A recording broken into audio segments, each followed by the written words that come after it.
What's up? Happy Halloween and welcome back to Nat Chat.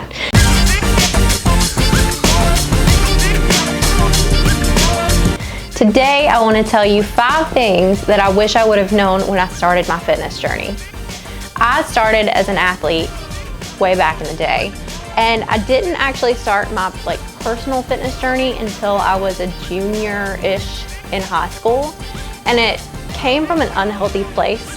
Obviously led to a healthy place, but there are 5 specific things that I really wish I would have known when I was getting started. Because as an athlete, they're not telling you all the ins and outs of fitness and nutrition. They're just training you to play the sport. So let's jump right in. Number 1, cardio is not the answer. When I stepped out to start training on my own, I did a lot of cardio, a lot of cardio. I would spend a couple of hours in the gym, some lifting weights, but a lot of cardio. Or I'd go out for a run. I basically forced myself to enjoy running.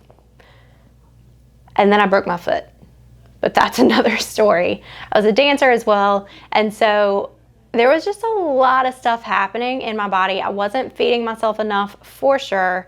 But I really thought if I wanted to get the body that I wanted, if I wanted to lose weight, if I wanted to look like the model, whatever it was, I needed to do a lot of cardio. So I was that girl on the treadmill or on the elliptical or whatever at the gym after I lifted a lot of heavy weight, but I was still stuck in the cycle of cardio. At the end of the day, cardio is super healthy for your body, for your heart. It's good to do, but it is not the end all be all for weight loss. And it is not the answer if you want to get the toned look, which we can go through in another video one day. But that was one thing that I wish I would have known, because I would have spent way less time running myself into the ground, literally. Number 2, my favorite, I think. There are no good and bad foods. Now, before you jump onto my case, Karen, I want to explain. When we talk about foods being good or bad, we make it easier for ourselves to end up in this kind of shame cycle.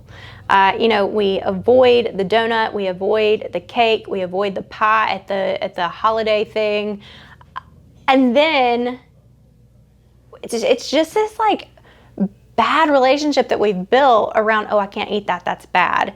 And then if we do eat it, it's like, oh, I had that bad food. And then a lot of times, if you don't know any better, you go and punish yourself to burn off the piece of cake that you just ate. And that's not really how it works. But when I was starting out, I didn't understand that. And so, there were a lot of times, and I hate that I did this. Now I have such a good relationship with food, and I don't classify food as good or bad. It's just information that I feed my body, that tells my body how to function and how well to function. And I avoided so many things, and I was so anti everything for so long because I didn't understand that food is food, food is information, and every food informs your body differently. So that's probably the number 1 thing that I wish I would have known. I wish that there was something that could have told me food is not inherently good or bad. It just informs your body differently. So that's number 2. Number 3, it takes a lot of time to get to where you want to go and continue to progress.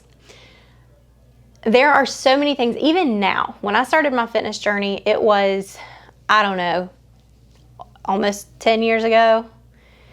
Wow. Give or take a couple of years or months. I didn't understand that, getting to where I wanted to go and then to continue to progress from there was going to take a lot of time.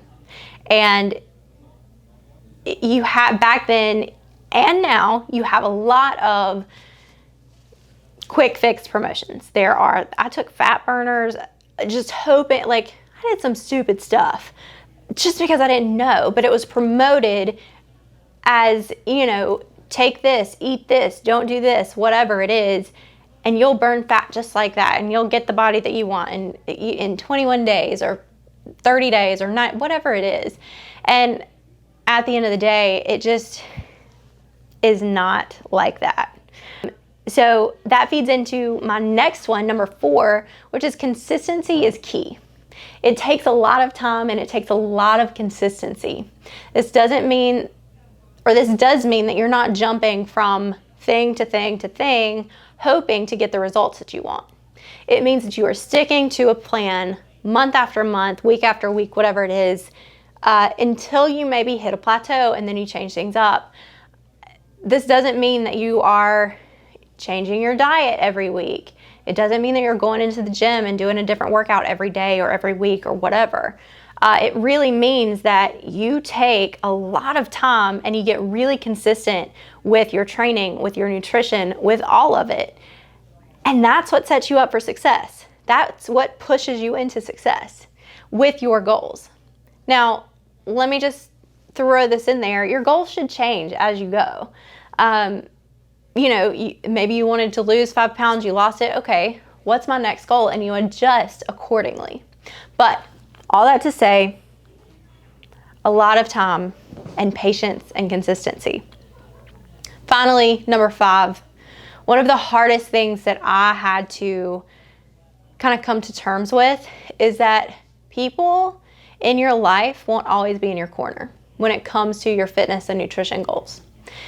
If you have set out and you set this goal, you started going to the gym, you started changing your eating habits some, you will likely be made fun of a little bit, and everyone is not going to understand or even care to understand why you do what you do. And this can be really difficult. It can make it harder for you to stick to what you're doing and stick to your goals because you feel like the people who are technically in your corner should be actually in your corner. And that's just not how it goes. And it's hard at first too when you're trying to navigate the ins and outs, when you're not really sure what you're doing or all the details. You don't have all the answers. You don't have all the, you just don't have all the ins and outs. And so maybe you are in that very starting position. And I know, again, when I was getting into my fitness journey, I had the whole good and bad food idea. And so now I know better, but starting out, you are trying to make better choices, and somebody's going to be like, oh, she can't have the cake because it's unhealthy and it's bad, whatever. And it comes down to, when it comes to something like that, and the food choices, it is a choice. And understanding and working on building up your mindset to think about that as a choice versus a rule really helps your relationship with food. Now, I will say, if you have an issue with your relationship with food, an Instagram influencer is not going to heal it. They are not qualified to do so. Reach out to someone who is qualified to really help you deal with healing your relationship with food. Or if you're not necessarily in that place, take the time and do the groundwork yourself to figure out where you need to improve and how you can heal that relationship. It took me a lot of time to heal my relationship with food and really get to a point where, I eat a donut and I'm like, that was a really good donut, and I fit it right into my macros. Now there's not shame around what I'm eating, no matter what it is, but I spent so much time in that shameful place, in that shameful cycle. So all of that to say that everyone will not always be in your corner, and it's hard and it makes it harder, but you are the one person that will be in your corner. And if you really have set these goals and you want to get to those goals, you've got to stay in your corner and you've got to cheer yourself on and maybe recruit friends who will cheer you on and who are actually in your corner. So again, number 1, cardio is not the answer. Number 2, food is not good or bad. Food is information for your body. Number 3, it takes a lot of time. Number 4, consistency is key.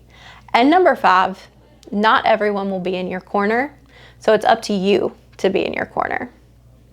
I hope this helped, and if you enjoyed this video, please like and subscribe, share it, leave a comment to let me know that you loved it. That really does help, as I am a new channel.